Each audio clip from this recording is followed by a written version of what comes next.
Hello friends, welcome to my YouTube channel Aditya Prajapati Math and Reasoning Classes. CHSL, MTS, CGL and railway के previous year question की series में आज हमारा day 4 है और आज हम लोग फिर से 5 क्वेश्चन की प्रैक्टिस करेंगे। तो चलिए शुरू करते हैं। क्वेश्चन 1 है हमारा 0.126, 0.36 और 0.96 का लघुत्तम समवर्तक क्या है। तो इसको कैसे हम लोग बनाएंगे, देखिए सबसे पहले सबसे पॉइंट हटा लेंगे। 0.16 से पॉइंट हटाएंगे तो 126 अपॉन 1000 लिख सकते हैं इसको। 36 को हम लोग 36 अपॉन 100 लिख सकते हैं, 2 पॉइंट के बाद है इसलिए। 96 अपॉन 100 लिख सकते हैं।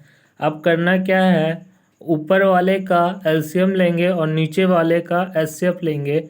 जब ऊपर वाले का एलसीएम हम लोग निकालेंगे तो वो हमारा आएगा 2016 और नीचे वाले का अगर हम लोग एचसीएफ लेंगे तो हमारा आएगा 100। इसको अगर बदली करेंगे तो 20.16 जो इस क्वेश्चन का सही जवाब आएगा 20.16। चलते हैं अगले क्वेश्चन की ओर। अगला क्वेश्चन है हमारा, नीलेश ने एक परीक्षा में 188 अंक प्राप्त किए लेकिन वह 22 अंकों से अनुत्तीर्ण हो गया। उस परीक्षा को उत्तीर्ण करने के लिए नीलेश को कम से कम 35% अंक प्राप्त करने होंगे। उस परीक्षा में अधिकतम अंक ज्ञात करें। याद रखिएगा, इसमें या इस तरह के क्वेश्चन में जितना अंक चाहिए रहता है उसे हम लोग उतना अंक दे देते हैं। मतलब इसमें आपको किसी को फेल नहीं करना होता है। सपोज करिए अगर 200 नंबर में से आपको 70 नंबर पास होने के लिए चाहिए और आपने 40 लाया है तो आपको 30 नंबर दे करके पास कर दिया जाता है। और अगर मान लीजिए आपने 100 नंबर लाया है तो उसमें से 30 घटा करके, मतलब दोनों तरफ से पास का रेशियो हम लोग लेते हैं। यहाँ पे क्या बोला है, नीलेश को पास होने के लिए कितना उसने लाया, 188 अंक लाया और वह 22 अंकों से अनुत्तीर्ण हो गया लेकिन हमको पास करना है तो उसको 22 अंक देना पड़ेगा। और यही कितने के बराबर है, 35% के बराबर है, क्योंकि कम से कम 35% अंक प्राप्त करने होंगे। मतलब कि पास होने के लिए इतना अंक तो चाहिए ही, तो मतलब पास होने के लिए 35% चाहिए रहेगा। और यहाँ से जब सॉल्व करेंगे 8 2 10 का 0 हाथ में बचे, 8 2 10 और 1 21 बराबर 35% आ गया। तो 1% का जो वैल्यू हमारा आएगा 6 आएगा। और 100% अगर हम लोग इसका निकालेंगे तो 600, जो कि इस क्वेश्चन का सही जवाब है। चलते हैं अगले क्वेश्चन की ओर। अगला क्वेश्चन है हमारा, 23 व्यक्ति एक कार्य को 18 दिन में कर सकते हैं। मतलब 23 आदमी एक काम को 18 दिन में कर सकते हैं। तो ये टोटल वर्क निकल गया। 6 दिन बाद 8 व्यक्ति चले जाते हैं। मतलब अब 23 आदमी कितने दिन काम बचा हुआ है, 12 दिन का। लेकिन हुआ क्या कि 23 में से 8 व्यक्ति चले गए तो जो हमारे पास कितना आदमी बचा, 3 और उधर 5, 15 आदमी बचा। और यही काम को x दिन में करेंगे। तो देख लेते हैं यहाँ से, 3 का टेबल से 5 बार में, 3 का टेबल से 4 बार में।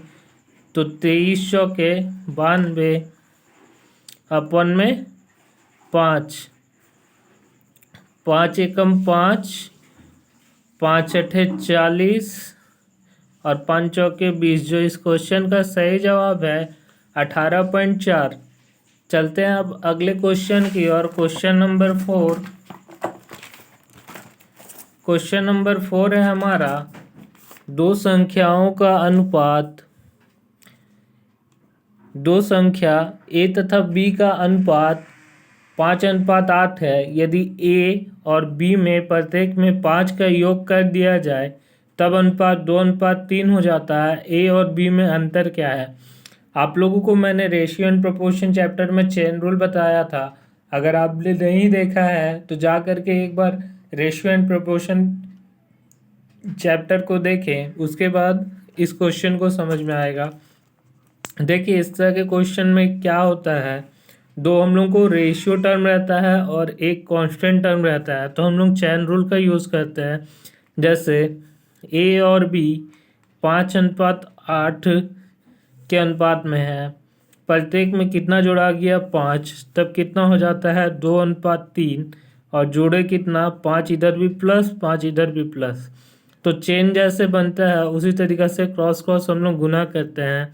5 × 15, 8 दूनी 16, तो 16 - 15 बराबर 5 × 15, 5 दूनी 10, 15 - 10, तो यहाँ पर से एक का वैल्यू 5 आ जा रहा है, तो आपको अंतर बोला है मतलब 3 का वैल्यू पूछा है, तो 3 का वैल्यू कितना हो जाएगा 15। इस क्वेश्चन का सही जवाब है 15।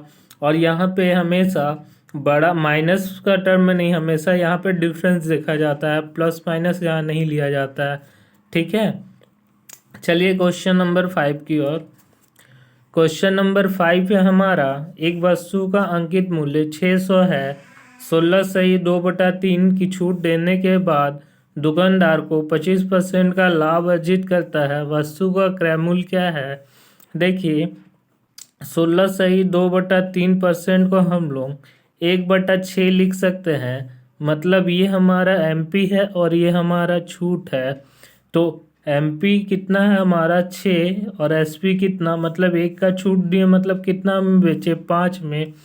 क्वेश्चन के अकॉर्डिंग बोल रहा है 600 है और रेशियो में कितना है 6, तो हम लोग 5 का वैल्यू निकाल लेते हैं, मतलब SP कितना होगा, SP हमारा आ जाएगा 500। अब इस पे वो क्या बोला कि 25% का लाभ कमाता है, तो 25% का लाभ यानी कि 125 रुपये होगा। ठीक है, क्योंकि 100 तो अपने आप में होता है, 125 रुपये हो जाएगा, और 100 से गुना कर देंगे तो हमारा CP आ जाएगा। तो 125 के टेबल में 4 बार में, और यहाँ हमारा 400 CP आ गया, मतलब 400 रुपया जो हो गया, इस क्वेश्चन का सही जवाब होगा। बढ़ते अब क्वेश्चन नंबर 6 की ओर। क्वेश्चन नंबर 6 हमारा, दी गई आकृति BAC में 70 डिग्री है, EBC 140 है, तब ACD का मान है।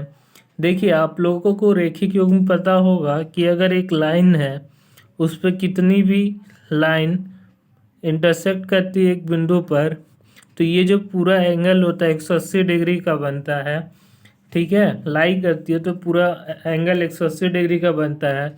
उसी तरीके से ये पूरा एंगल 180 का होगा, अगर ये 140 है तो ये 40 होगा, और ये दोनों बाहर के एंगल के बराबर होगा, क्योंकि बाहर का एक्सटीरियल एंगल अपोजिट साइड के इंटीरियर एंगल के सम के बराबर होता है।